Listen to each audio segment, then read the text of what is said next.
All right, this got to be one of the weirdest Victory Mondays I've probably been a part of in my Giants fandom altogether. Now, victories don't come often for the New York Giants, so, I mean, we should be happy, right? But the sentiment right now is that we are all kind of in discourse with each other. And realistically, this is on the team. This shouldn't be going at certain content creators or certain fans for being happy, being mad.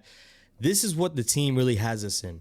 And let's look at it from both vantage points. If you saw my video last night, recapping the dub, we're here to talk about it more in detail and kind of see what avenues are the Giants going to try to exercise moving forward into the NFL draft. So, as you know, the Giants did beat the Colts yesterday, putting up 45 points. We haven't seen 45 points in a long time.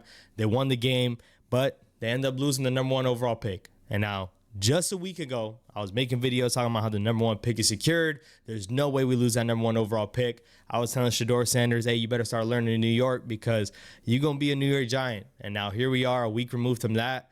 Everything's completely changed. And honestly, we don't know what direction this team is going to be heading in. We don't know what they're going to want to do, if they're going to want to trade up to get a quarterback. We'll talk about all these things. But right now, let's talk about where it sits. The Giants right now sit with the #4 overall pick, with teams like the Patriots, the Titans, and the Cleveland Browns ahead of the New York Giants. Now, some may argue, hey, there's a couple teams in front of us that might not draft a quarterback, so that doesn't mean that we're going to miss on a quarterback.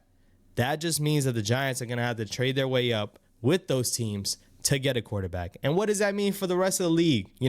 Are the Giants the only team in the league that needs a quarterback? No. You still have the teams like the New York Jets, possibly. You still have the Raiders. You still have a couple of teams that want to trade up and are sitting behind the Giants that could offer a better deal than the New York Giants. Let's be honest. Now, the key thing with being at the #1 overall pick was picking the guy that you wanted, right? And I think the New York Giants would definitely have their eyes set on a quarterback, whether it's Shedeur or Cam Ward. They were looking to draft one of them. Now they're going to have to give up premium draft capital to go get that quarterback. And I'm not saying that they shouldn't.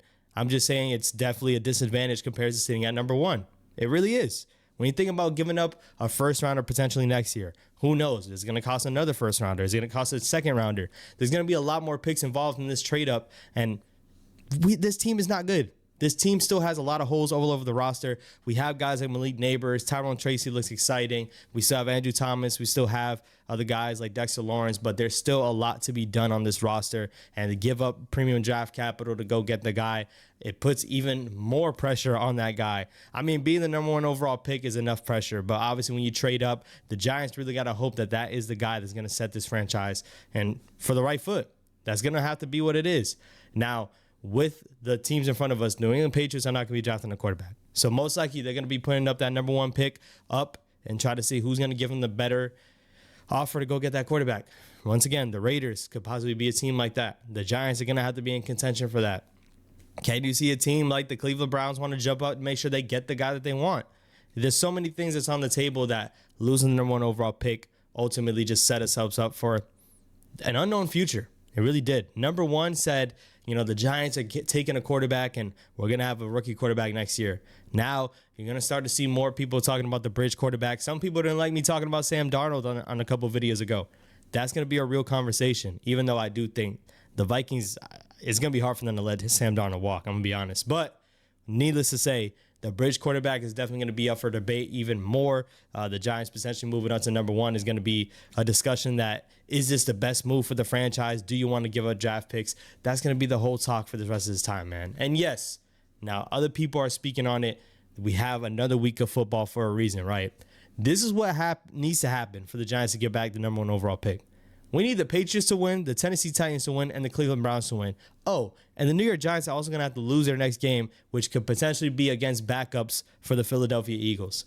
Don't let if the Giants win the Eagles matchup this upcoming week, the Giants can fall all the way down to pick 9. And that would be very detrimental for this team. I don't care what nobody says. Trading from 9 to 1 is going to be impossible. A guy like the New England Patriots are not going to want to trade back that far. They probably still want to draft a guy like Travis Hunter or even try to get another guy that's in the top 5 picks. Don't win this next game. Don't win this next game. And for the people that, want the culture to be built, how much did that help last year? Let me ask you, how much did that help last year? Last year, when we had that 3-game win streak, Tommy DeVito, what did it lead us to winning? We've won 3 games all year so far. So all that stuff last year didn't amount to anything. I don't care what anyone says, and I don't believe these wins are going to either. I'm not the most upset about the win. I'm just very upset about the position that they're in. And it's ultimately because of the rest of the season. If the Giants win a couple of early games and a couple of different games, this isn't even a thought. It's not even a thought process. We're still going to be mad because the Giants were within striking distance of number one, but the Giants were actually sitting at number one. That's what makes this one very different. But I'm kind of going off on a tangent a little bit. Overall, man, the Giants, if they want to make things shake to get that number one overall pick, it's not going to be easy. And hey, Shedeur Sanders, he buzzed out the New York Giant cleats, and things changed within a day. Literally within a day, things have changed. Now, a lot of people are also hesitant about Shedeur and more on Cam Ward off of what we've seen in that last game. I wouldn't put so much stock into that last game, especially considering Cam Ward didn't even play the whole second half. So, I mean, teams got to realize, I just hope the Giants get the chance to pick their guy. Now they might be forcing it. Joe Schoen is in a position where he might have to force the quarterback pick. They were going to do it at number one anyways, but now they're going to have to trade up capital. And who knows, Joe Schoen could trade up all the capital he wants, draft their guy, and probably still not have a firm foundation on this team and get the boot. So he might operate very differently as well. There's so much more pressure that's going on in the front office, and people realize, man, that these wins, yeah, they're good for this Sunday afternoon, but when it's April and the Giants don't get their guy, or they trade up too much that you don't want them to trade up, we're going to see who's excited and who's not. We're going to see who's excited about this meaningless win against the Colts on an average Sunday with 2 games left in the season. We're going to see who's excited about it, because I'm going to tell you right now, yeah, it felt good in the moment. Malik Neighbors having a great game. You love to see those type of performances. But these wins, they're costly, man. They really are. Another question that's going to be looming around because of this dub, man, because once again, the team showed no life for the last couple of weeks. It looked like they were definitely going to lose all the rest of their games, and here we are. They won their game. Is Brian Daboll still going to be on this team? That's starting to become a discussion again, and it's crazy that one win really changes those things. But this team put up a performance that we haven't seen in a long time. 45 points specifically we haven't seen since 2015. And now, do you want to put a lot of stock into the game overall? This team is still not good. It's probably still one of the worst rosters in the league and one of the worst teams overall. But does another performance like this keep the Giants with Brian Daboll? Does it? Next week against the Philadelphia Eagles, seeing what's on the line, they might not have anything to play for, honestly, so they can bench their quarterback, bench their running back, as you know, Saquon Barkley, over 2,000 rushing yards. They could do so many things next week that it could cost the Giants to potentially go out there and win. And even if Brian Daboll knows he's going to get fired, he's probably going to want to win even more. When you look at a situation like Lovie Smith in Houston ended up winning that game, and they were upset. I mean, they got their guy CJ Stroud, but our situation is very different. They went from 1 to 2. We went from 1 to 4. And if they win that game, they're going to be sitting at the number 9 overall pick. Like, I don't think people really understand how drastic of a change this is and where this puts this team overall. Shedeur Sanders, man, he was going to be a New York Giant. Cam Ward was definitely going to be in contention for that. And now I'm just hoping they can at least get the chance to get one of them. At least.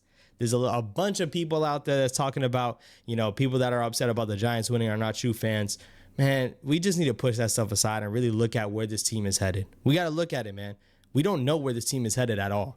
Here, year 3 with Joe Schoen, and we're saying that this roster is probably worse than it should be. We're talking about Brian Daboll getting fired, yet we're super ecstatic about a random win against the Colts.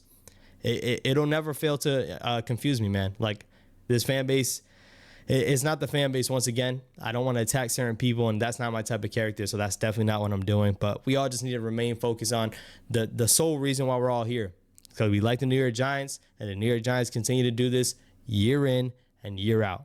They win meaningless games. They don't get the picks they want. They don't get the quarterback they want, and here we are. That's what it is. Even dating back to the late Eli years, when it seemed like Eli was definitely past his prime, and I think he was serviceable towards the end of his career. I think people kind of hated on him a little too much, but needless to say, when they should have moved on from him, we still won too many games to even get a top quarterback that we wanted. Still did. So every now and then, man, people want to sit here and say that this doesn't happen often. It's been happening for a long time, y'all. We all know it's been happening for a very long time. I mean, a couple wins last year, you take those away, and we're probably sitting here with a franchise quarterback already. And now here we are. And some people, some people are even still upset about the quarterbacks that are up to the plate and say, let's not draft one. Y'all let me know how you feel about this Victory Monday down there in the comments, man. Once again, we have another week of football to be played, but so much has to happen to get what we want. But maybe this team wants to go out there and win again. I can tell you everybody in the locker room definitely wants to go out there and get a win. I don't think they enjoy losing. So, I mean, no matter what we say, the production that's on the field is going to be what tells it all. And this upcoming Sunday, man, could be really vital in terms of where the Giants pick coming in April. I'll catch you guys on the next one. Stay tuned for another video. Let me know your thoughts down below, man. Peace.